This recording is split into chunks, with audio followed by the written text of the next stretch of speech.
Buenas tardes. ¿Se me escucha bien?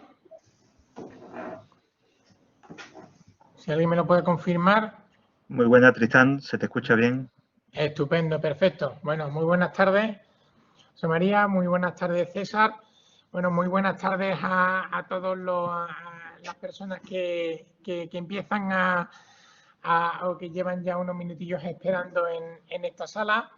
Quiero agradecer a todos la participación y la asistencia a la presentación de este libro, El mito de la tierra de María Santísima, religiosidad popular, espectáculo y identidad. Y en especial quiero agradecer la participación en esta presentación al profesor César Rina, autor de la obra que vamos hoy a presentar, y del periodista cultural José María Rondón, expertos en este tema que nos ocupa hoy, y a quienes en breves momentos van a protagonizar una interesante, seguramente interesante conversación.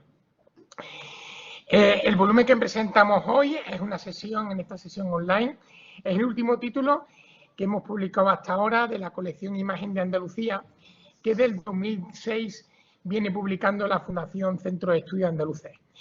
Como sabrán, la Fundación Centro de Estudios Andaluces es una entidad dependiente de la Consejería de Presidencia, Administración Pública e Interior de la Junta de Andalucía, que tenemos como objeto la generación de conocimiento en torno a la realidad social, histórica y cultural de Andalucía y su difusión en beneficio de toda la sociedad, tendiendo puente entre la comunidad investigadora y el resto de la ciudadanía.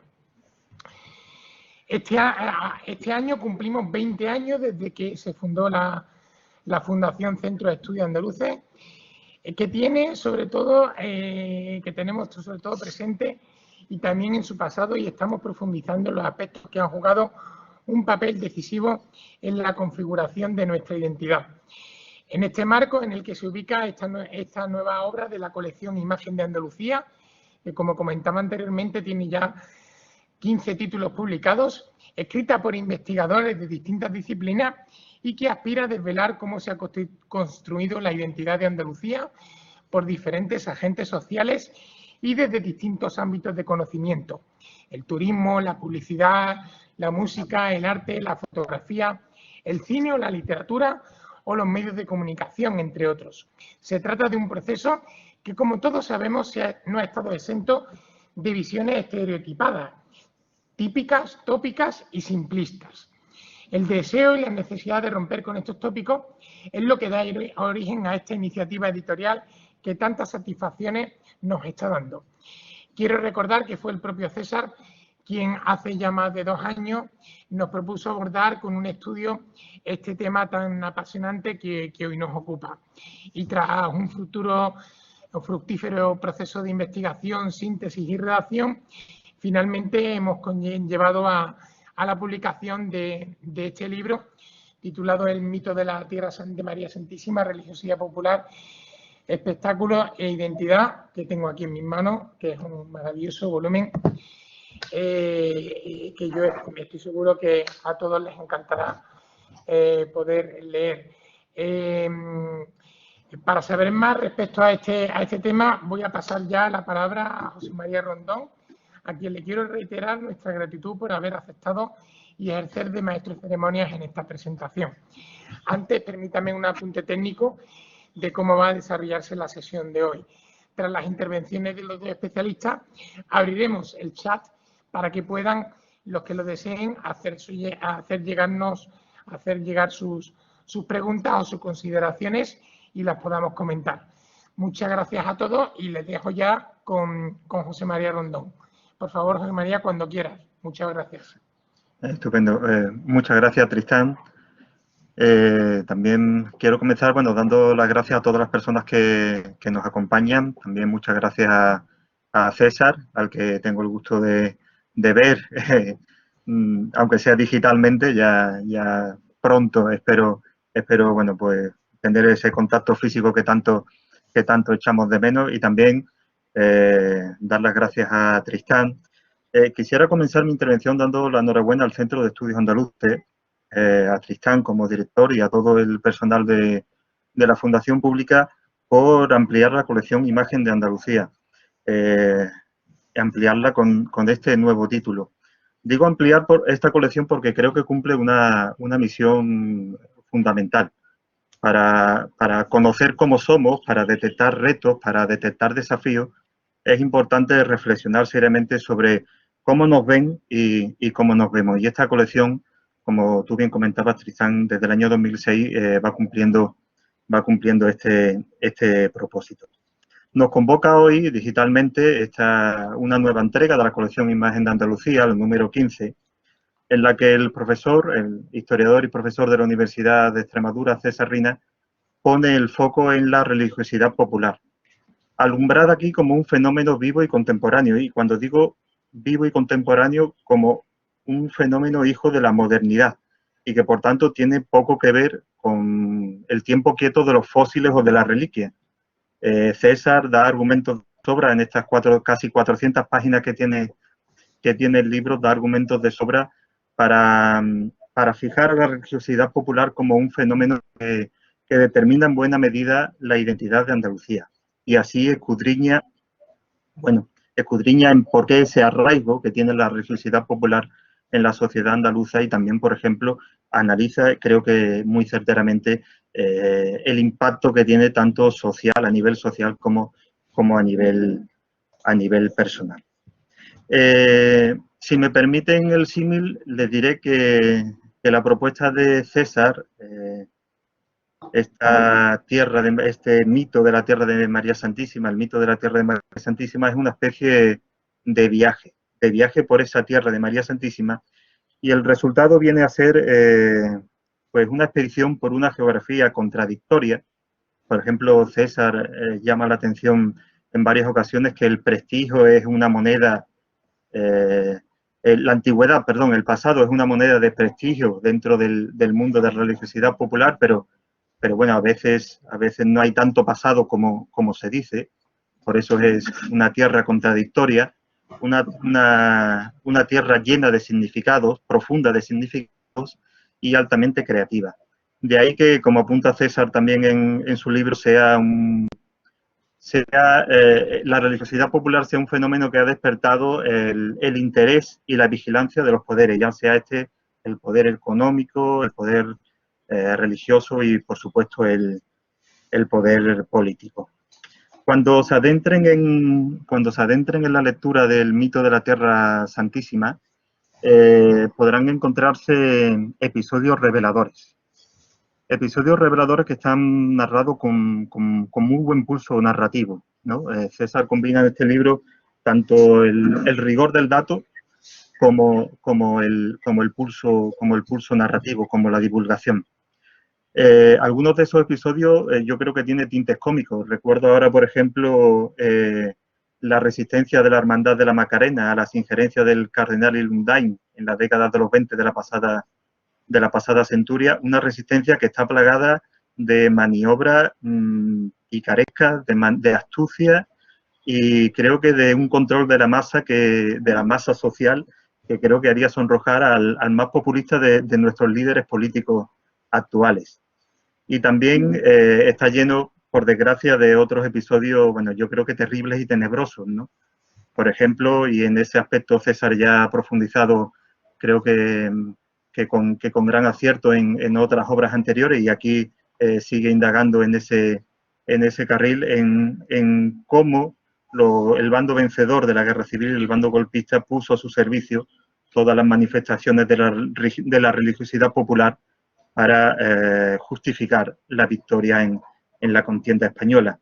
Y también episodios terribles más cercanos, no solo de los años 30 del año pasado, también, por ejemplo, recuerdo ahora el caso de la persecución y censura de la película documental Rocío de Ruiz Vergara, de Fernando Ruiz Vergara, a comienzos de los años 80, la única película censurada en España en tiempos de la democracia, un caso que casi acabó con la vida de su director, del que ahora, por cierto, ahora en octubre, se cumplen 10 años de su muerte, y creo que merecería algo más que un recuerdo, ¿no? Quizás una reivindicación de toda su obra, y en particular ese documental Rocío, tan rompedor para para la época, e incluso creo que eso sería a lo mejor un tema de debate incluso rompedor para el día de hoy.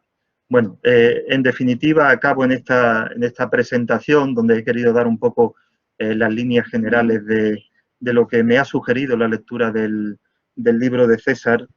Acabo diciendo que si al extremeño Antonio Núñez de Herrera le debemos la aproximación más certera al fenómeno de la religiosidad popular con las claves de la literatura, ahí está su teoría en realidad de la Semana Santa del año 34, todavía no superada, pues a otro extremeño, a César Rina, le debemos también una aproximación al fenómeno de la religiosidad popular, al menos tan certera como la que realizó Núñez de Herrera, aunque desde las claves del ensayo de la antropología y la historia cultural. Así que, bueno, solo me queda darte las gracias, César, darte la enhorabuena, bueno, y sobre todo darte la enhorabuena y las gracias por explicarte y también por explicarnos. Así que, bueno, deseando escucharte y recordar a los asistentes que una vez concluya César sus palabras, su exposición, pues abriremos el chat para que puedan intercambiar impresiones, dudas con el autor. Enhorabuena, César, todo tuyo.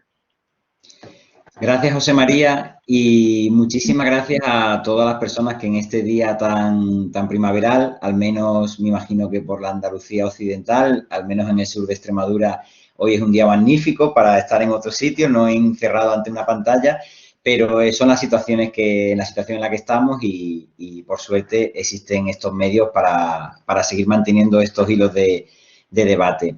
Bueno, yo también me quiero siempre, bueno, se presenta un libro, se inician con los agradecimientos, pero es cierto que un libro requiere muchísimo trabajo de muchísimas personas involucradas que merecen pues su reconocimiento, ¿no? Yo, en primer lugar, quiero agradecer al Centro de Estudios Andaluces todo el trabajo y toda la apuesta que han hecho por el libro, desde la anterior dirección de Mercedes de Pablo y la actual dirección de Tristán Pertíñez, que han puesto toda la carne en el asador para sacar este libro y han apostado por este trabajo. Así que, bueno, el director Tristán Pertíñez, que está con nosotros, pues le agradezco públicamente su confianza en un libro que no deja de tener un sentido académico, aunque si bien, como ha comentado José María, he intentado hacerlo lo más asequible para todos los públicos posibles, ¿no?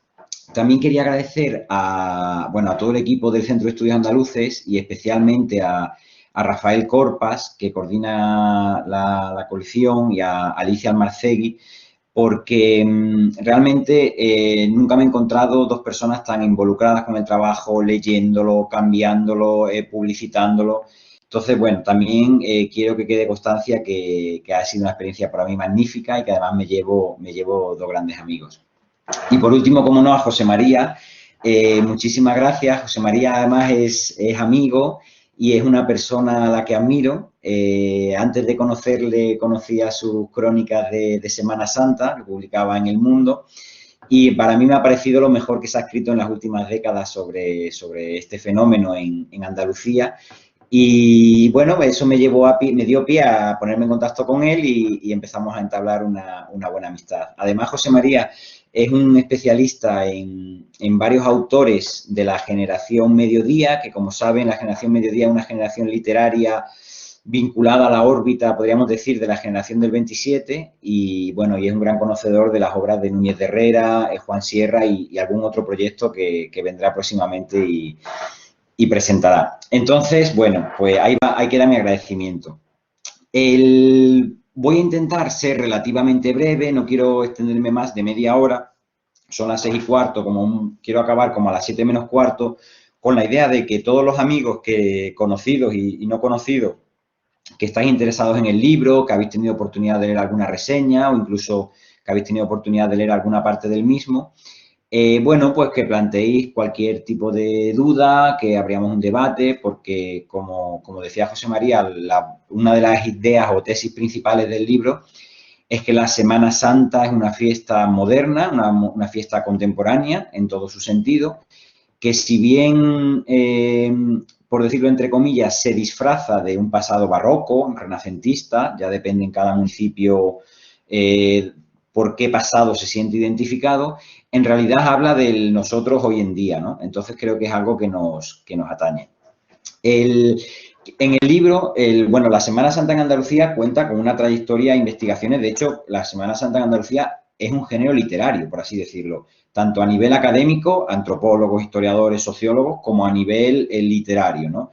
Entonces, claro, mi idea era aportar una mirada novedosa, una mirada que bebe de la historia cultural. La historia cultural es una historia que no le interesan tanto los datos históricos, sino lo que intenta es entender los mitos, las representaciones, los símbolos de las sociedades.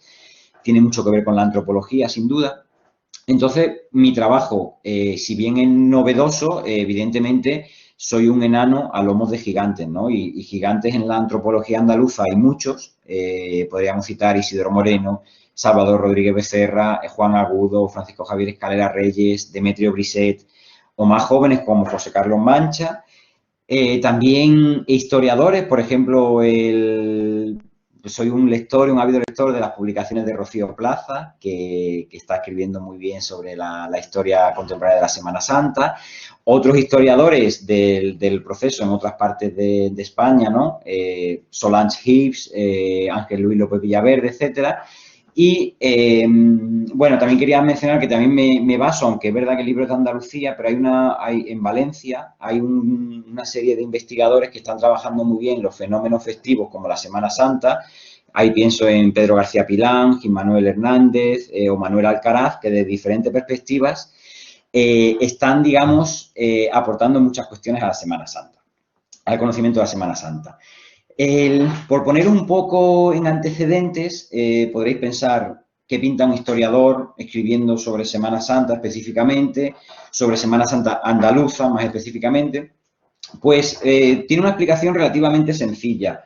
Hace ya más de 10 años, concretamente 12 años, comencé mi labor investigadora y, bueno, decidí hacer un trabajo sobre bueno, la construcción del franquismo, la legitimidad del franquismo en mi ciudad, en la ciudad de Cáceres, en Extremadura.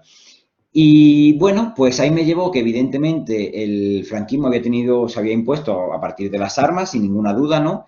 A partir de una guerra y una victoria. También había influenciado la represión, también, quieras o no, la santificación de la guerra como una cruzada también fue muy importante, pero me di cuenta que a nivel político local, la principal herramienta de consolidación del nuevo régimen, o lo que intentaron, digamos, las nuevas autoridades a partir del 36 en Cáceres, fue vincularse a la protección o legitimidad de, en ese caso, la patrona de la ciudad, ¿no? De la religiosidad popular. Entonces, evidentemente, esto me lleva a empezar a buscar cómo se ha afrontado en otros lugares la religiosidad popular. Y ahí, evidentemente, llego a Andalucía, donde la religiosidad popular, además de ser un sistema de, bueno, colectivo muy complejo de creencias, ¿no? Que no se puede olvidar que también hay un componente de creencias importante, pero sin ninguna duda en Andalucía ya lo trasciende, lo desborda en muchísimos aspectos y hay componentes políticos, sociales, culturales, económicos, turísticos y fundamentalmente también de identidad. De alguna manera, en Andalucía la religiosidad popular es una de las banderas identitarias actualmente la comunidad autónoma y anteriormente ya lo era, ¿no? Entonces llego ahí y por eso empiezo a investigar. Empiezo a investigar la dictadura franquista, pero también me doy cuenta, porque siempre los investigadores tenemos que ir ampliando horizontes, rápidamente me doy cuenta de que no se puede entender la instrumentalización de la religiosidad popular que realizó la dictadura sin comprender los debates previos de la Segunda República, ni, evidentemente, no podemos comprender la Segunda República sin comprender el rango de importancia que estaba adquiriendo la Semana Santa en Andalucía como fiesta moderna, como lugar de encuentro simbólico de las comunidades, de las ciudades principalmente. Y, evidentemente, esto también lo llevo hasta el presente, ¿no? Entonces, la idea era hacer un libro que abordase todo el siglo XX y con algunos ingredientes del siglo XIX y que saliese el resultado, bueno, en este libro, que sí que quiero marcar, y esto es muy importante porque en la literatura del mundo de la Semana Santa se tiende generalmente a un conocimiento más bien enciclopédico, y no es el caso, es decir, esto no es una enciclopedia de Semana Santa, es decir, no aparece en todos los pueblos, no aparece en todas las ciudades. es más bien un libro interpretativo, una interpretación general, ¿vale? Y además, principalmente, me baso en las experiencias urbanas, y dentro de las experiencias urbanas tomo principalmente como referencia Sevilla, Granada y Málaga. Abordo las otras capitales andaluzas, incluso algunas otras ciudades como Antequera o Guadix, pero principalmente los que están representadas son Sevilla, Granada y Málaga, y ya después, en menor medida, pues Huelva, Almería, Córdoba o Cádiz o Jaén. Entonces, eso, bueno, lo dejo claro porque es cierto que la religiosidad popular tiene unas aristas infinitas, unas formas de expresarse y unos componentes simbólicos infinitos, entonces sería imposible aglutinarlos en un libro, ni siquiera en una enciclopedia. Entonces sí que quiero matizaros antes que me centro en el aspecto urbano de este proceso. Bueno, el libro, en su propio nombre indica, tiene el propio título tiene 4 ingredientes que yo creo que hablan un poco de cómo, de qué nos habla el libro, ¿no? En primer lugar, el título principal es El mito de la tierra de María Santísima. Como saben, a día de hoy en Andalucía, bueno, en muchos aspectos se sigue utilizando como metáfora que es la tierra de María. Entonces, lo que me propuse es rastrear de dónde viene y en qué momento surge esta identificación tan clara entre una tierra específica y la Virgen, ¿no? Bueno, llego a una serie de conclusiones que ya la pueden leer en el libro, encuentro las primeras referencias al término, cómo evoluciona conceptualmente a lo largo de la edad contemporánea y, bueno, pues esa es una parte, ¿no? Que ahora añadiré algo más. La segunda parte del título es religiosidad popular. Evidentemente, la Semana Santa forma parte de un entramado religioso, pero que no es una religión institucional en el sentido de que no son unas creencias dogmáticas, sino que es una religiosidad popular en el sentido de que es horizontal y muy heterogénea en sus manifestaciones. Por lo tanto, lo sagrado y lo trascendente está presente en el libro. La tercera parte del título es espectáculo.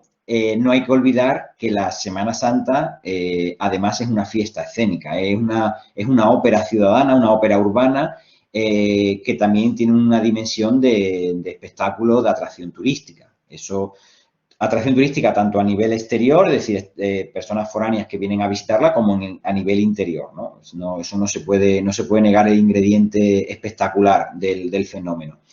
Y por último, la Semana Santa como referente de identidad, que no solo es identidad andaluza, ahí también podemos hablar de incluso identidad nacional española en algunos aspectos y en algunas celebraciones, identidad comarcal en algunos casos, identidad de ciudades o incluso identidad de barrios o en algunos pueblos que abordo en el libro, incluso pueblos que se les conocen con el nombre de duales, ¿no? Que de alguna manera tienen 2 representantes o 2 figuras fundamentales en la religiosidad popular y el pueblo se identifica con una imagen con otra en función de una serie de patrones. Entonces, insisto, no solo de Andalucía, sino que incluso a nivel de barrio, la religiosidad popular canalizada principalmente a través de la Semana Santa es un referente identitario actualmente fundamental y a lo largo de toda la contemporaneidad.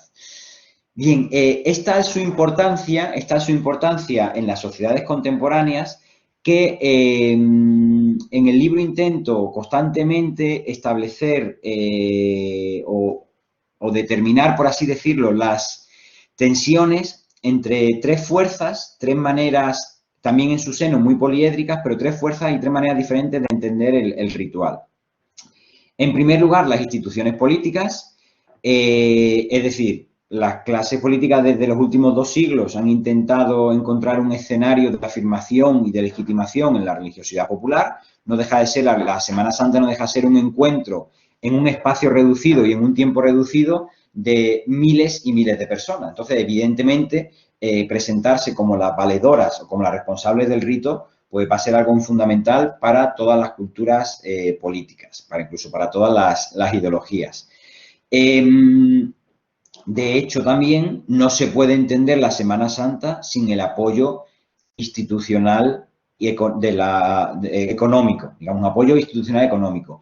Como la Semana Santa moderna no se puede entender y no hubiese surgido si en un momento dado las élites políticas de las ciudades se dan cuenta de que eso es un mecanismo de atracción turística muy importante y empiezan a invertir en Semana Santa. Esto va a pasar primero en Sevilla, en el libro lo intento explicar, y luego va a suceder en otras ciudades que las van a copiar a finales del siglo XIX y principios del XX, van a copiar miméticamente el modelo de Sevilla para atraer turismo. En el caso de Málaga, en el libro demuestro con diferentes fuentes, el caso de Sevilla, Antequera, bueno, hay ese intento de emulación.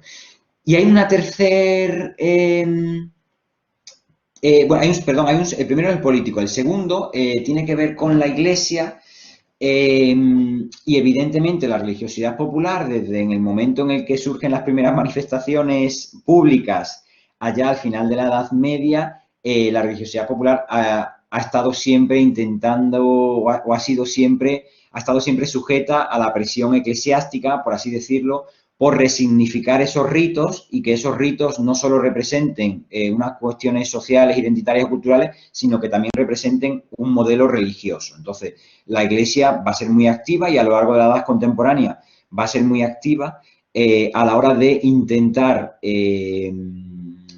apropiarse, por así decirlo, de todo el capital simbólico que tiene la Semana Santa, ¿no? Ha sido una relación no unívoca, ha sido una relación cambiante, desde obispos o cardenales que han visto en la religiosidad popular como una enemiga, es decir, como una distracción del pueblo que evita que el pueblo acuda a los ritos oficiales católicos, a otros cardenales y obispos de diferentes diócesis que han visto la religiosidad popular como un mecanismo para atraer población a la Iglesia. En ese abanico tan amplio nos movemos. En cualquier caso, tanto ni las instituciones políticas ni las instituciones religiosas han conseguido nunca controlar absolutamente todos los aspectos de esta fiesta, porque es una fiesta en que en su organización y en su seno y en su matriz tiene una dimensión popular. Por lo tanto, evidentemente no es lo mismo una Semana Santa de 1939, recién acabada la guerra, a una Semana Santa de 1983, inaugurándose el periodo autonómico. Pero, pese a esas diferencias, nunca se va a conseguir un control absoluto de estos rituales. Porque la tercera pata de la religiosidad popular, pues son sus participantes, desde público, colectivos, cofradías, asociaciones, hosteleros, transportistas, costaleros, bueno, es decir, la infinitud de gentes que hacen posible de una manera o de otra y que participan de la organización de la Semana Santa, de otros ritos de carácter popular. En ese caso también, evidentemente, se debaten en un abanico inmenso entre un extremo, que podrían ser los que de alguna manera velan por proteger la legitimidad política y religiosa del fenómeno, e incluso ya si lo llevamos a la otra vertiente por un fenómeno más contestatario, incluso contra el sistema religioso y político, en el que consisten también muchos ritos populares. Esto en antropología tiene el nombre de carácter liminar, la liminaridad, que hace referencia a esa dimensión de rebeldía festiva y de alteración del orden establecido. Bueno, entonces, el libro tiene una... Voy a compartiros algunas imágenes. Ya os digo, tampoco, como me apetece más que haya debate, tampoco es mi intención saturaros de información. Evidentemente, bueno, estamos abiertos a tanto hoy como en el tiempo sucesivo, estamos abiertos a que continúe el debate. Pero el punto de partida, por comentaros algunas ideas o de qué abordan los capítulos, el punto de partida es casualmente Ceuta, la ciudad de Ceuta, que en el año 2017 salta un escándalo en los medios de comunicación porque la comunidad hindú de Ceuta realizan una procesión con Ganés, con la deidad Ganés, con el dios Ganés, realizan una procesión hasta el mar. Y de paso, bueno, en los últimos años se habían detenido en el templo de la Virgen de África, que es la patrona de Ceuta, incluso habían entrado en el templo, habían hecho ofrendas florales mutuas e incluso la comunidad parroquial había recibido a Ganés, al dios Ganés, con una salve rociera, ¿no? Bueno, esto saltó un escándalo, el vicario tuvo que dimitir, luego fue readmitido. bueno, pues la gente se empezó a rasgar las vestiduras de cómo podía ser que se confundiesen actos religiosos de dos religiones tan diferentes en un mismo templo, ¿no? Como por así decirlo, esto era un acto de idolatría, que incluso, o sea, de alguna manera se había mancillado el templo con esta procesión hindú, ¿no?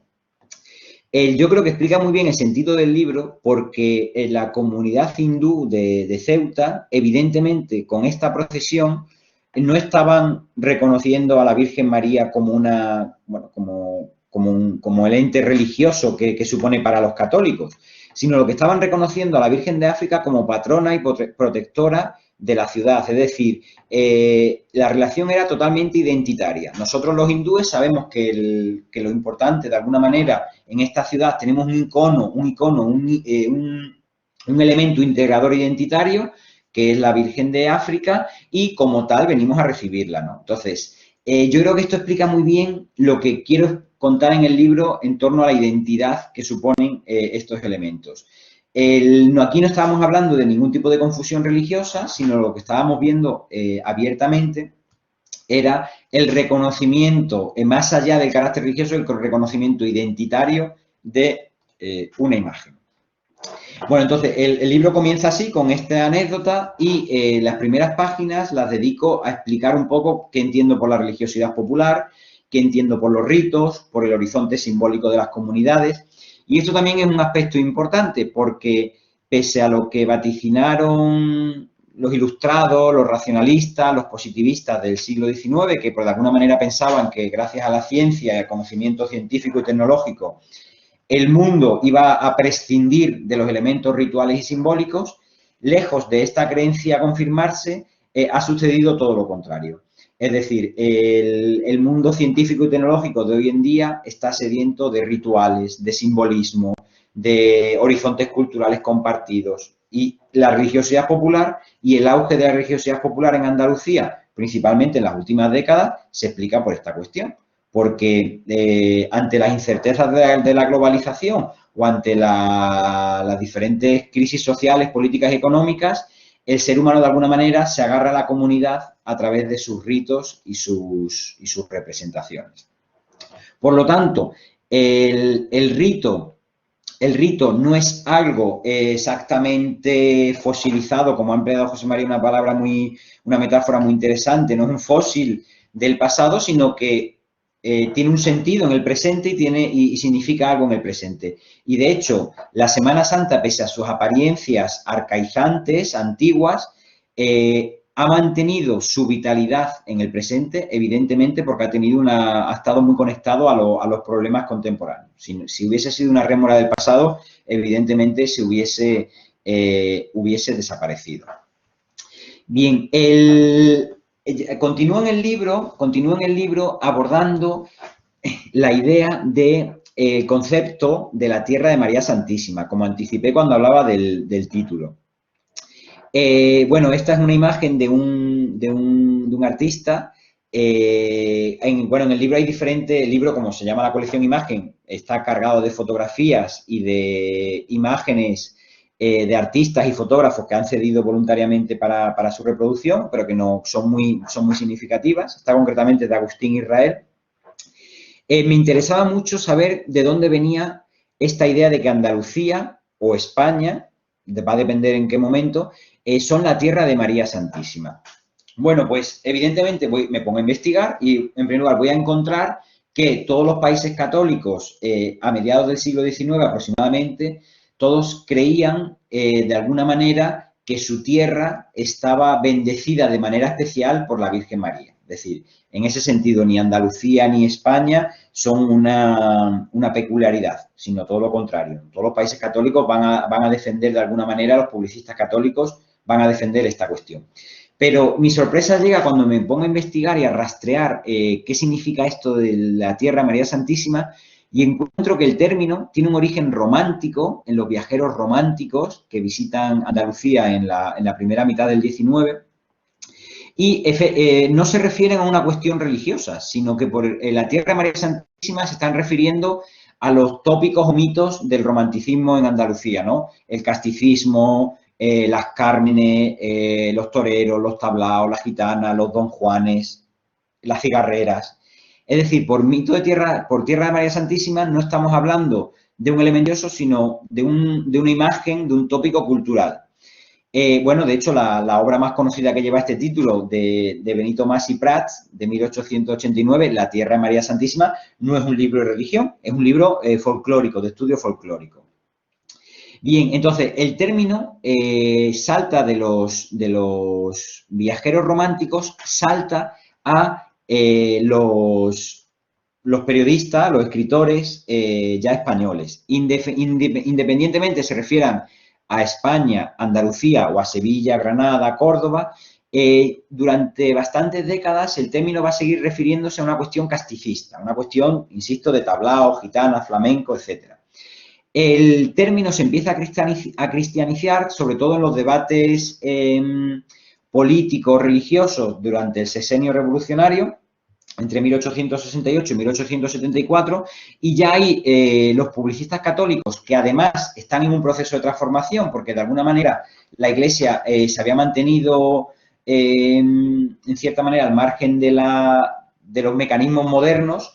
En cambio, ya en la segunda mitad del siglo XIX vamos a encontrar múltiples encíclicas que invitan a participar en la sociedad civil, a crear asociaciones civiles, a crear periódicos, a crear luego más tarde radio, programas de televisión. Es decir, se va a empezar a cristianizar el término. Entonces, la hipótesis que desarrollo en este capítulo es que el mito de la tierra, la idea de la tierra María Santísima es la otra cara de la moneda del mito de Carmen, de la Carmen Merimée, de la Carmen cigarrera, ¿no?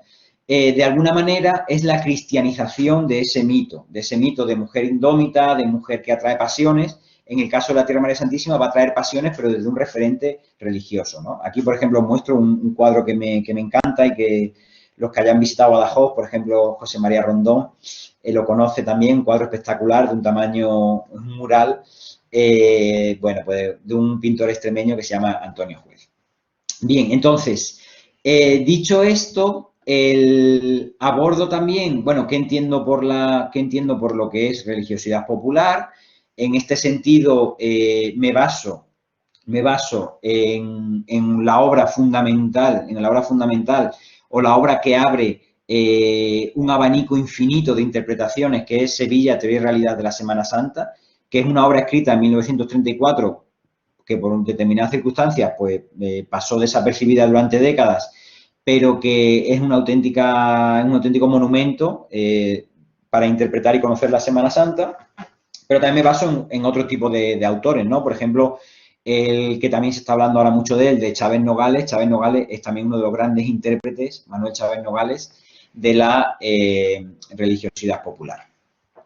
Otra sí de las ideas que destaco en otros capítulos, bueno, defiendo que la Semana Santa es un espectáculo moderno, es decir, si bien se disfraza de antigüedad, la Semana Santa tiene un perfil contemporáneo fundamental. Y esto es una clave porque muchas veces hemos confundido la modernidad solo con una visión de futuro, cuando en realidad una de las características fundamentales de lo moderno es el interés por el pasado, ¿no? Es una de las claves que trabajamos los historiadores, cómo la modernidad no supuso solo un viaje hacia adelante, sino que la modernidad está constantemente repensando el pasado y tratando de alguna manera de disfrazarse o de anclarse en elementos del pasado. Entonces, aquí entraría sin duda, cuando hablamos de espectáculo moderno, la idea del turismo. El turismo va a ser fundamental, bueno, desde el concilio, bueno, el cardenal Niño de Guevara, desde el siglo XVI y XVII ya hay referencia a un incipiente turismo en la Semana Santa, pero esto ya explota cuando sobre todo se abre el ferrocarril, se conecta Madrid con Andalucía en ferrocarril. Bueno, ya la fiesta se va a convertir en un referente turístico fundamental, y aquí ya va a entrar la ciudad a volcarse, los industriales, la burguesía, los casinos, las asociaciones comerciales, los ayuntamientos, y de alguna manera va a explotar la Semana Santa como fenómeno local, ¿no? Insisto que como se trata de un espectáculo, el apoyo económico es fundamental, porque flores, bandas de música, bordados, joyas, todo lo que rodea a una procesión de Semana Santa, pues son cuestiones muy caras y que evidentemente sin ese factor de impulso económico que va a llevar a cabo el turismo, pues no se podría llevar a cabo. Otra de las dimensiones, otro de los capítulos que abordo tiene que ver con que la fiesta tiene una dimensión literaria muy importante. Es decir, de alguna manera, la escritura de la fiesta, que hoy en día en Andalucía es un auténtico fenómeno literario. En todas las librerías de Andalucía, pequeñas o grandes, se encuentran estanterías específicas para la Semana Santa. Evidentemente, los escritores de la fiesta, por así decirlo, intentan narrar o representar una Semana Santa acordes con su manera de percibirla, ¿no? Entonces, bueno, pues ahí abordo cómo los diferentes escritores a lo largo de todo el siglo XIX, principalmente el XX, cómo han ido construyendo una Semana Santa, ¿no? Desde las Semanas Santas más populares de Núñez de Herrera de los años 20 y 30, de Eugenio Noel, de Chávez Nogales, a cómo durante la dictadura y el nacionalcatolicismo la literatura de la Semana Santa se va a convertir en una literatura de purificación, de militarizada, ascética, a cómo a lo mejor esa literatura también va a transformarse en la transición con esa explosión de la identidad andaluza. Aquí, por ejemplo, bueno, podríamos hablar también de Federico García Lorca, al que le dedico varias páginas a su visión de la religiosidad popular. Y ya centrándome en un plano cronológico, por sacar una breve fotografía de diferentes momentos, uno de los elementos clave que analizo es la religiosidad popular y la Semana Santa durante la Segunda República. Como saben, bueno, la Segunda República, desde que triunfa, independientemente del perfil de prácticamente todos sus partidos políticos, lo que está en la base de todos sus principales debates, o uno de sus principales debates, es la cuestión religiosa, ¿no? La construcción de un Estado laico o no laico, confesional, etc. La Semana Santa le va a pillar por medio de estos debates entre diferentes partidos y diferentes ideologías que no siempre se ha intentado siempre. Esto viene de una narrativa de la dictadura, ¿no? Por así decirlo, la República estaba en contra de la Semana Santa y el franquismo la recuperó. Esto no es así, o sea, históricamente no es así, independientemente que durante la Segunda República se produjeran bastantes ataques iconoclastas, incendios de iglesias, etcétera, ¿no? En el libro documento cómo estos ataques principalmente tenían un recorrido espacial por los arrabales de las ciudades, que es donde más problemas sociales y económicos había, y que además de atacar imágenes, que se producen ataques a imágenes, principalmente se producen ataques de templos. Y esto nos invita a pensar que en sí no es un ataque iconoclasta contra la imagen, sino que es un ataque contra el templo.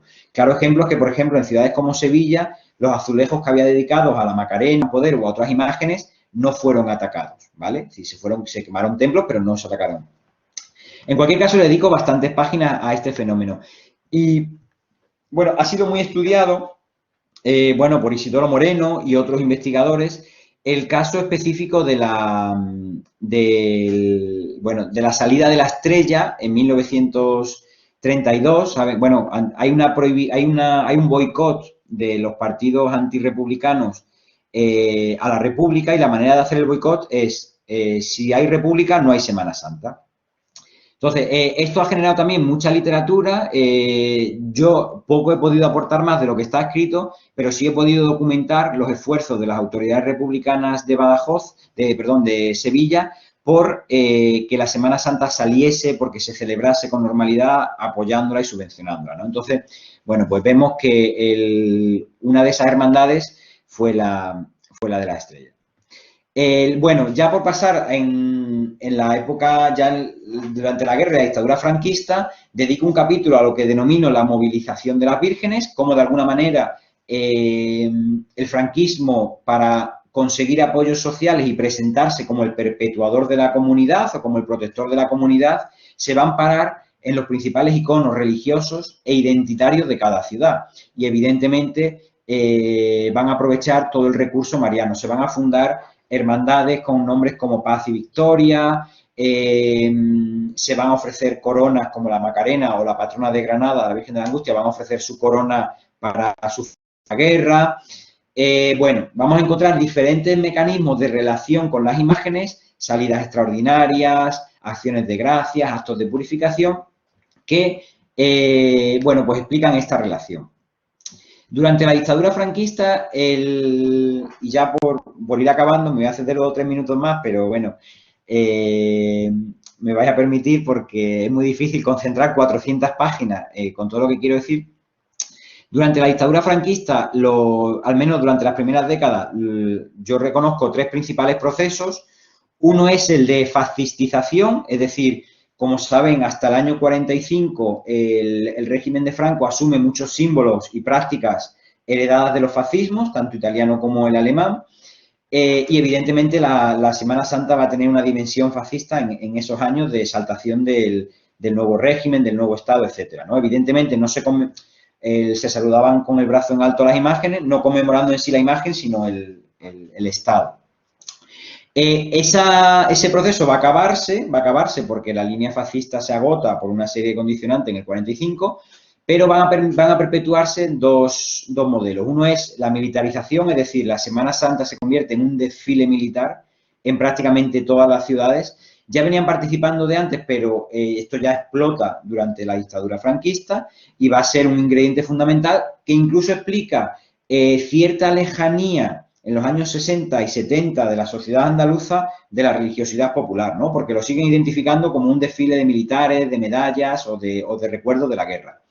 Y el otro elemento que abordo durante la dictadura es la purificación, que una purificación católica de alguna manera se va a aprovechar en la convulsión de la guerra para hacer todo lo posible por reconducir todo el sustrato cultural, simbólico, festivo de esta fiesta hacia la Iglesia Católica, ¿no? Es verdad que esto venía un poco de antes. Por ejemplo, en Sevilla, en los años 20, el cardenal Ilundain va a intentar por todos los medios controlar las procesiones, regular los pasos, prohibir que se hagan mujeres, pero esto ya va a estallar y va a explotar con el cardenal Segura o Balbino Santos en Málaga, Agustín Parrado, bueno, con diferentes obispos y cardenales que van a intentar llevarse la Semana Santa al templo, a diferentes mecanismos, integrando las hermandades en la acción católica, creando federaciones de cofradías, regulándolas, etc. Bueno, dedico otro apartado a la transición que, bueno, pues está desde la entrada de la mujer, la recuperación de espacio de la mujer, hasta una vuelta de la izquierda o parte de la izquierda a identificarse con estos iconos, ¿no? Aquí vemos, por ejemplo, uno de los dibujos de Rafael Alberti. Rafael Alberti fue uno de los representantes de esa nueva tentativa de la izquierda, en este caso, de recuperar un espacio que evidentemente había perdido durante la dictadura porque, bueno, estaba en el exilio o invisibilizada, ¿no? Y ya por último, abordo también cómo se está trabajando la Semana Santa en las últimas décadas. Hay una tensión muy importante entre el discurso de purificación católica, en que, bueno, esto ya es una opinión personal que viene refrendada en el libro, pero que evidentemente se puede debatir, que, bueno, en buena parte de los medios de comunicación o de los referentes culturales de las cofradías, el discurso de que estos son asociaciones católicas, no culturales, son asociaciones religiosas, no identitarias, está calando y, por supuesto, ha surgido una respuesta que, pues, reivindica una tradición más festiva y que ahí podríamos incluir desde el interés por abrir artísticamente este fenómeno a otras representaciones más contemporáneas, como dar voz a, bueno, pues, a otras personas que tienen una idea más heterogénea o heterodoxa del fenómeno, ¿no? Ahí, por ejemplo, podríamos enclavar Manu Sánchez, el humorista, ¿no? Muy conocido en Andalucía y muy respetado también. Bueno, pues él, por ejemplo, realizó en el marco de unas jornadas un pregón que se titulaba Ateo y Cofrade, ¿no? Entonces defendía, pues, esa dimensión festiva de la fiesta que también abordo en el libro. Y ya para concluir, bueno, pues hablo un poco de la actualidad, cómo el fenómeno se ha multiplicado con el avance de la globalización y se ha multiplicado a medida que los centros de las ciudades, principales ciudades andaluzas, se han ido abandonando. Por la cuestión inmobiliaria, por la llegada de cadenas comerciales, ese abandono de los centros, de alguna manera ha propiciado una búsqueda de las personas de las ciudades por reidentificarse con los ritos, ¿no? Entonces, ahí está un nuevo auge de la Semana Santa que ha comenzado hace unos 10-15 años y que está multiplicando los actos, el número de personas que participan a unos niveles extremos, hasta el punto de que están generando ya ciertas tensiones sociales con personas que, al margen de sus creencias o de sus ideologías, porque aquí participan todas las ideologías y todas las creencias, creen que de alguna manera que el fenómeno está dificultando la vida en la ciudad, ¿no? Aquí, por ejemplo, muestro un ejemplo de una salida extraordinaria, ¿no?, que se cortaba la calle por motivos reina y señora de Sevilla, ¿no?, por una procesión. Y la conclusión en general es que este mito de la Tierra María Santísima, que lleva acompañando en una relación bastante variable y cambiante a los andaluces en todo el siglo XIX y XX, pues en el siglo XXI sigue muy vigente, sigue muy presente en términos culturales, en términos asociativos, y bueno, pues este libro deja abiertas también ciertos interrogantes sobre cómo va a ser los ritos en los próximos años. Os agradezco muchísimo vuestra atención, perdonad que he volado porque no tenía otra manera de contaros un poco las ideas principales que abordo en el libro y bueno, pues estoy encantado ahora de que participemos en el debate como es conveniente. César, muchas gracias por la exposición. Yo creo que, bueno, he tenido la oportunidad de leer el libro y creo que ha sintetizado maravillosamente bien esas casi 400 páginas que tiene, muchas de sus ideas fundamentales, de sus ideas fuerza. Y, bueno, agradecerte ese esfuerzo que creo que ha explicado muy bien el libro, el propósito y sus fines, ¿no?, de tu investigación. Decir a las personas que nos acompañan que ya está abierto el chat, que pueden participar en él a través del panel que pueden encontrar pinchando en la parte inferior derecha. Y mientras que van llegando preguntas, algunas ya, pero César, voy a lanzarte alguna pregunta que incluso, bueno, excede un poco del marco temporal, el temporal del libro. Tú acabaste el libro prácticamente a inicios del año 20, antes de la pandemia que nos azota, y de la lectura del libro queda la idea de que la religiosidad popular es un fenómeno muy vivencial. Quería preguntarte, a tu juicio, ¿cómo puede afectar la pandemia, en este caso 2 años sin cofradía, 2 años sin Semana Santa, al fenómeno? Bien, pues gracias, José María. Claro, fijaros lo extraño de esta situación. Bueno, estamos aquí online sin poder disfrutar ya de un periodo que estaríamos ya en las vísperas, ya estaríamos en la puerta de la Semana Santa. A mí me preocupa una cosa respecto al COVID. Evidentemente comprendo y participo de la prohibición, por así decirlo, de la Semana Santa en estas condiciones sanitarias, ¿no? Lo que pasa es que me preocupa y, por ejemplo, leía hace unos días un artículo de Isidro Moreno en el Diario de Sevilla, pero lo he leído en otros investigadores que están empezando a pensar estas cuestiones. Me preocupa el discurso tan economicista que estamos teniendo a la hora de afrontar la pandemia. Evidentemente, y no quiero restar importancia al punto de vista económico porque está ahogando a muchísimas, a miles de familias en todo el país, ¿no? Pero está claro que no solo de pan vive el hombre, por así decirlo, y también hay elementos culturales que nos reafirman como sociedad, que son nuestras fiestas populares, nuestros encuentros, que si bien evidentemente no se pueden celebrar, yo desearía digamos que institucionalmente o incluso asociativamente, de alguna manera, reivindicásemos que también hay espacios, sin duda, para no celebrar la Semana Santa, pero sí para reivindicarla como un momento vivencial fundamental para nuestras sociedades, en el que no se puede entender nuestra sociedad si no tenemos estos ciclos rituales, ¿no? Por recomendaros un libro que me ha gustado mucho, yo sé que el autor también es un poco complejo, es el coreano Byung-Chul Han, que ha escrito sobre el final de los rituales, ¿no? Y él defiende esa idea de que los rituales nos permiten navegar con paradas a lo largo de la vida, ¿no?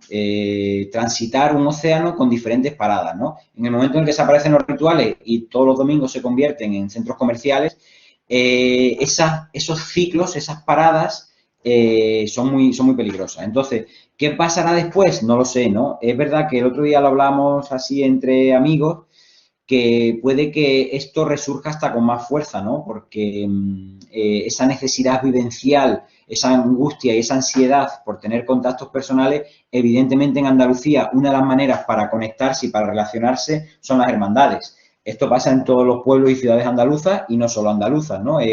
Cómo las cofradías integran y articulan mucha sociabilidad y es probable que vivan un auge especial, ¿no? O que vivan una manera diferente más intensa en los próximos años, ¿no? Están entrando ya preguntas en el chat. La primera la realiza Enrique Sánchez y pregunta César, ¿qué futuro ve a las cofradías a medio plazo si la religión católica no cambia su discurso? Bueno, ya aquí entramos en un ámbito de las opiniones que siempre lo matizo porque yo como historiador, por así decirlo, intento interpretar evidentemente de una manera, con los métodos que tenemos los historiadores, pero de una manera muy personal el pasado, pero el futuro, pues no, digamos, no, la historia no es una ciencia matemática predictiva, ¿no? Lo que pasa es que, bueno, yo mi interpretación es que las cofradías y la iglesia no están tan unidas como parece. Y voy a explicarme. El mayor auge que ha existido nunca jamás en la historia, el mayor auge de cofradías que se ha dado en Andalucía ha sido a partir de la transición, en las últimas décadas, que casualmente ha coincidido con que la iglesia, por así decirlo, está perdiendo bastante espacio pues de creyentes, de participantes, ¿no? Evidentemente, en diferentes escalas, en diferentes fases, en diferentes momentos, ¿no? Pero en las cofradías no es, el boom de las cofradías en los 70 y 80 no es un boom relacionado con la iglesia. Porque insisto que el índice de participación en la iglesia está decayendo, a la vez que el índice de participación en cofradías se multiplica exponencialmente desde el número de hermandades y, por ejemplo, conocemos las ciudades más grandes, de alguna manera, como ya había bastantes cofradías, se ha intentado limitar, pero en los pueblos o vemos en las grandes ciudades, en los barrios de extrarradio, hay un auténtico boom cofrade que no está directamente ligado a la iglesia. Y otro ejemplo, el ejemplo de las bandas, ¿no? Miles de personas hoy mismo están, bueno, no sé exactamente si lo permiten las restricciones sanitarias, pero si no hubiese restricciones sanitarias, miles de personas hoy mismo estarían tocando en polideportivos, en pistas de fútbol, en parques, ensayando. Algunas son bandas de música señeras, pero otras muchas ni siquiera participan en la Semana Santa porque no tienen espacio, porque no tienen la calidad suficiente, no tienen contrato, etcétera. Pero durante todo el año ensayan, ¿no? Y son personas que esto se está multiplicando sobre todo en los barrios de extrarradio, ¿no? Hay un movimiento tremendo.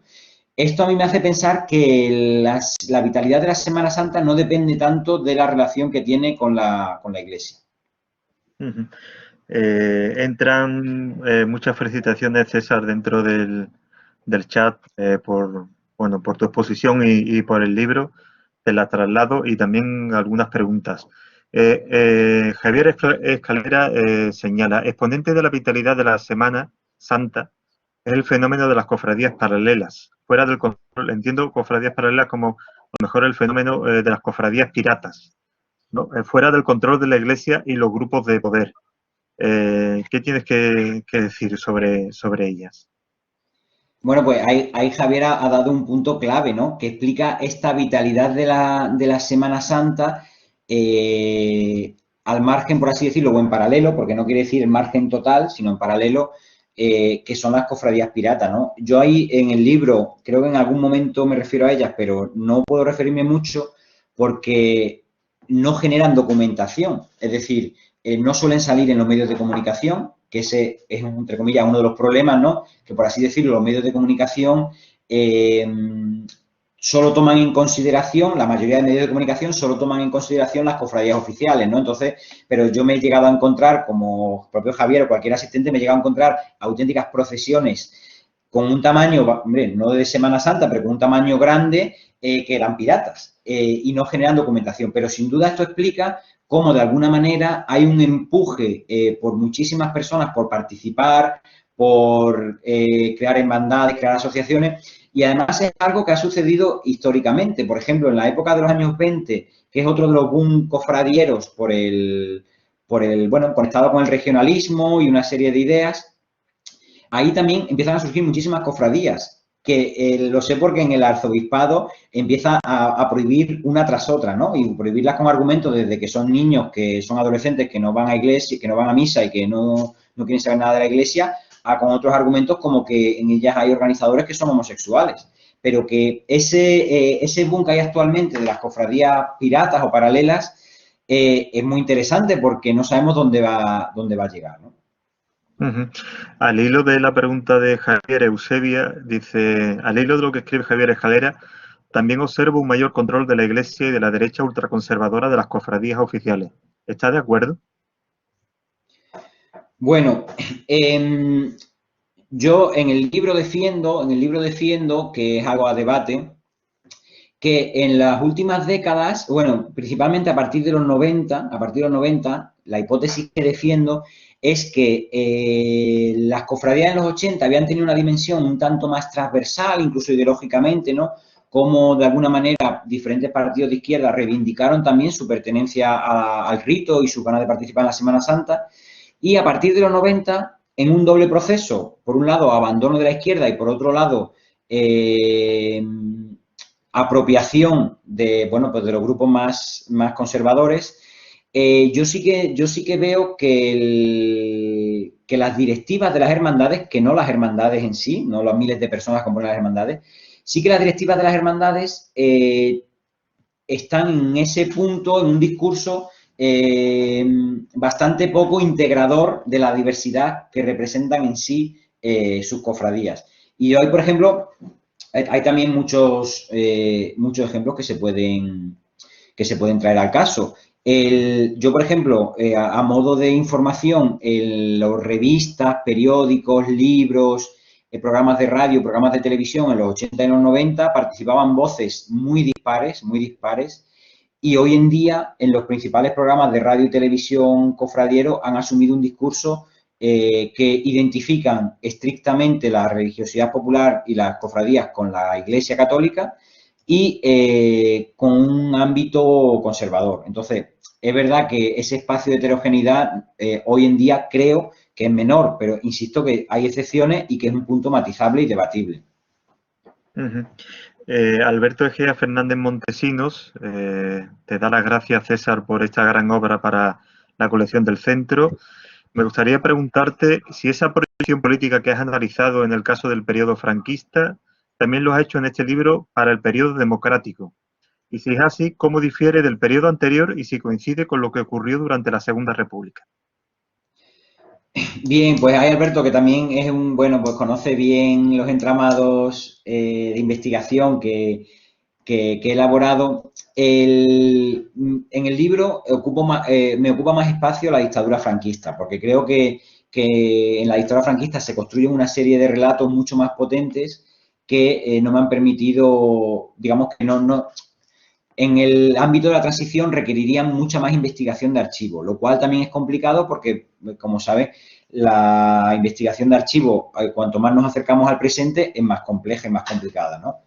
Yo ahí, por ejemplo, sí que he trabajado mucho, por ejemplo, en el archivo arzobispal, tanto de Granada como de Sevilla, y no se pueden consultar documentación de la transición.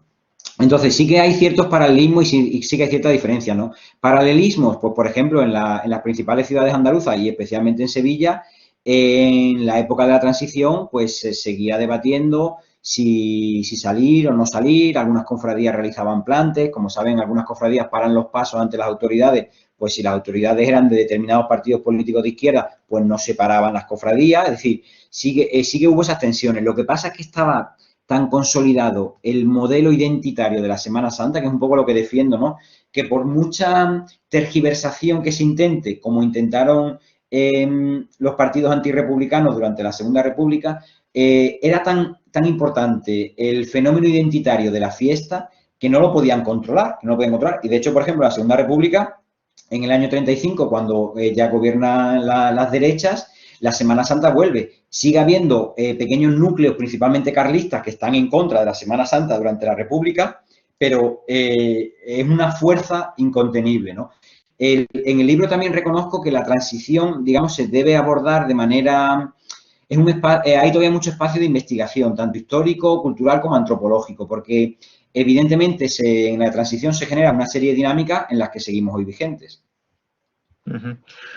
Juan Agudo, bueno, te felicita por tu nuevo trabajo y dice Juan, me interesa de él precisamente la redundancia en una de tus ideas fuertes, que la imagen que se tenía del periodo franquista y por ende de toda la mirada de la derecha conservadora es que se amparó en esta religiosidad popular para expandir su ideología, cuando lo que hizo fue controlar / anular lo que tenía de rebeldía y de heterodoxia. ¿Sigue siendo así? Bueno, pues son las tensiones que están abiertas, ¿no? Claro, cuando yo me refiero que la dictadura franquista instrumentaliza todos estos elementos, evidentemente, por un lado, se apropia de sus significados, ¿no? De una bendición que yo en otros trabajos he llamado sagrado popular, es decir, que de alguna manera el símbolo sagrado y la unión popular del símbolo con lo sagrado son lo que dan legitimidad, pero evidentemente también se intenta controlar y anular. No tanto lo que es el símbolo, sino lo que se intenta controlar y anular son las manifestaciones, las celebraciones, ¿no? Y bueno, ahí está el claro caso de la Hermandad de la Macarena, ¿no? Cómo rápidamente Queipo de Llano, que se da rápidamente cuenta que se da cuenta cuando empieza la guerra, porque Queipo de Llano no se le conocía relación Macarena ninguna previa a la guerra, pero rápidamente se da cuenta que una manera de llegar al corazón, no solo al intelecto de los sevillanos o de los andaluces, es a través de la religiosidad popular, de la Macarena, del Rocío, y pues ahí van a entrar, ¿no? A día de hoy, evidentemente, estos elementos siguen en pie, ¿no? Por eso he insistido al principio que estas tensiones entre instituciones políticas de diferentes ideologías, las autoridades religiosas también con diferencias, ¿no? Porque tenemos, por ejemplo, cardenales que han visto la religiosidad popular como una oportunidad para evangelizar y han hecho un juego. Pongo el caso, por ejemplo, del cardenal Amigo, ¿no?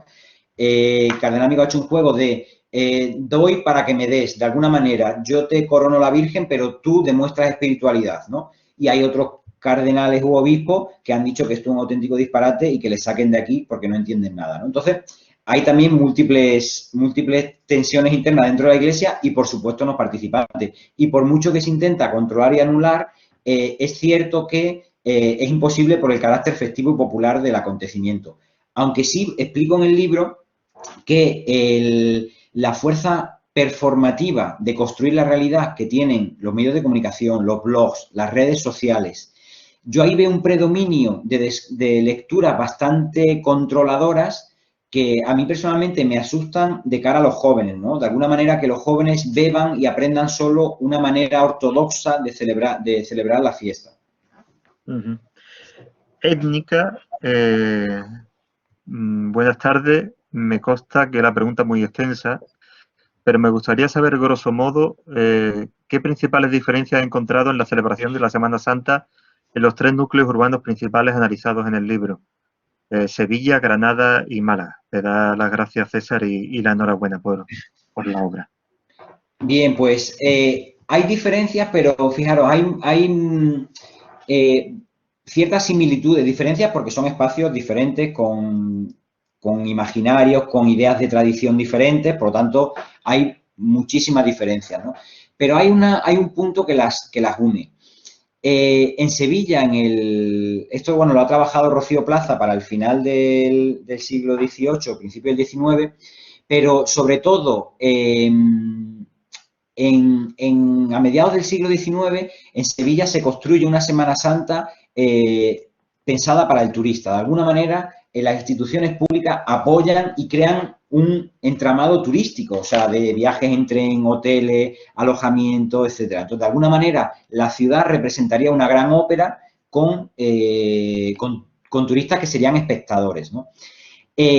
Sevilla es por eso digo se parecen, porque en Sevilla encuentra claramente este hilo y rápidamente le van a seguir otras ciudades. En el libro constato cómo diferentes instituciones políticas en Málaga también ven esto y explícitamente lo escriben en periódicos, en cartas, en reglamentos, escriben: en Sevilla les ha ido muy bien turísticamente, tenemos que copiar el modelo para crear una Semana Santa nosotros como la de Sevilla, con nuestras condiciones, nuestras características, que si los hermanos van de una manera, de otros, si participan nazarenos, penitentes, damas, bueno, cada ciudad con su idiosincrasia, pero le ven el factor turístico y esto las une. Y la que va a llegar un poco más tarde es Granada, que va a llegar ya entrado el siglo XX, pero en Granada se produce el mismo debate.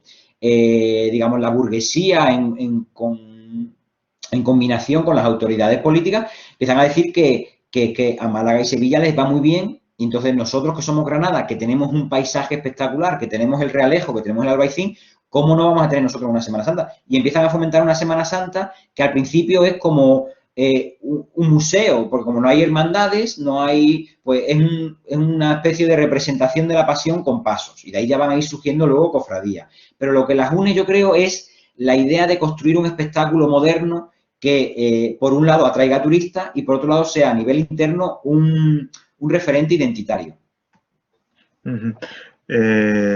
Abordamos, creo que la última pregunta, porque hay más comentarios donde, insisto, te felicitan por la exposición y por la obra, además de algunas preguntas sobre, bueno, dónde poder adquirir el libro, que ya se le ha dado respuesta.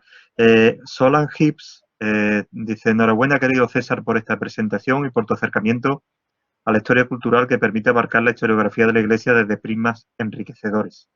Varios comentarios. ¿La figura de María y su celebración en la Semana Santa es un elemento identitario de género, especialmente para la Iglesia? Y otro comentario: el concepto de modernidad reaccionaria que explica cómo la Iglesia en general instrumentaliza las manifestaciones colectivas para reconquistar el espacio público, es el caso también con los congresos eucarísticos internacionales, etcétera. Bien, pues Solange, también un saludo, que es una gran amiga y una gran especialista en la religiosidad popular y en la cultura popular católica. No he entrado en el libro específicamente en la cuestión religiosa de género, pero sin duda está claro que en el libro sí que dedico un capítulo a cómo se va construyendo los dogmas de la Virgen María, ¿no? Que los dogmas principales de la Inmaculada y de la Asunción son dogmas contemporáneos, uno del siglo XIX y otro del siglo XX, y que evidentemente tienen que ver con una respuesta femenina de género, por así decirlo, digamos, una presentación de género a a los cambios que estaba sufriendo la Iglesia, ¿no? Y esto lo documento. Lo que sí es muy importante en Andalucía, como desde finales del siglo XVIII se empieza a identificar los andaluces con la Virgen María, y esto empieza a cambiar los nombres de mujer, que, bueno, he utilizado varios trabajos antropológicos para constatar cómo el nombre de las andaluzas comienza a cambiar a principios del siglo XIX. Tradicionalmente llevaban nombres de santas, al igual que los hombres de santos, ¿no? Y esos nombres empiezan a ir paulatinamente siendo desplazados por nombres de vírgenes: Carmen, Soledad, Dolores, etcétera. Victoria, con cada vocación, cada virgen. Esto explica muy bien cómo la Virgen María desplaza a los santos en las devociones contemporáneas. Digamos, la devoción en época moderna es principalmente de santos.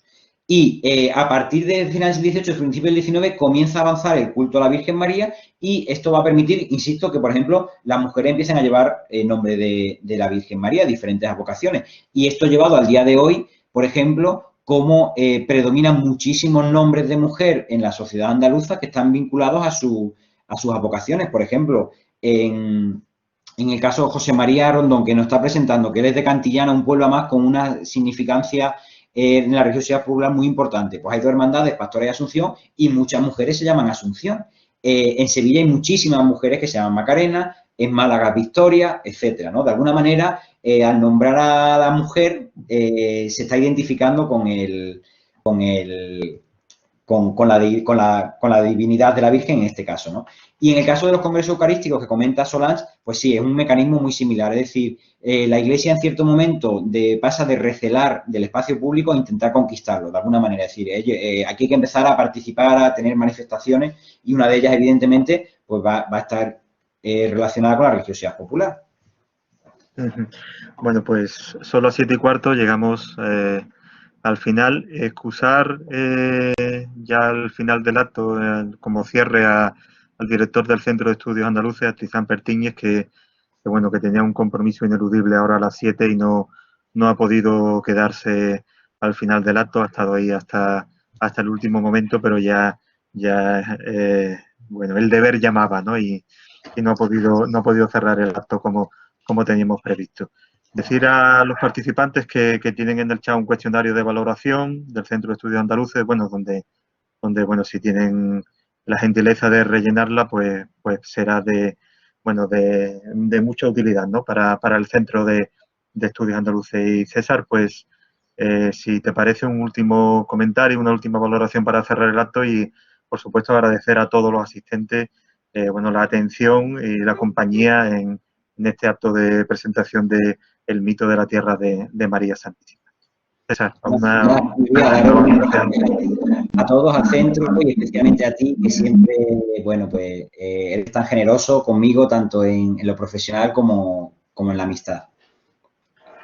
Pues estupendo. Pues lo dicho, pues muchísimas gracias a todos los asistentes, y bueno, creo que la aportación, esta obra de César Rina, el mito de la tierra de María Santísima, religiosidad popular, espectáculo de identidad, puede quedar como una referencia importante a las personas que se quieran adentrar en esta materia y en la identidad de Andalucía. Así que, bueno, pues muchísimas gracias a todos por la compañía.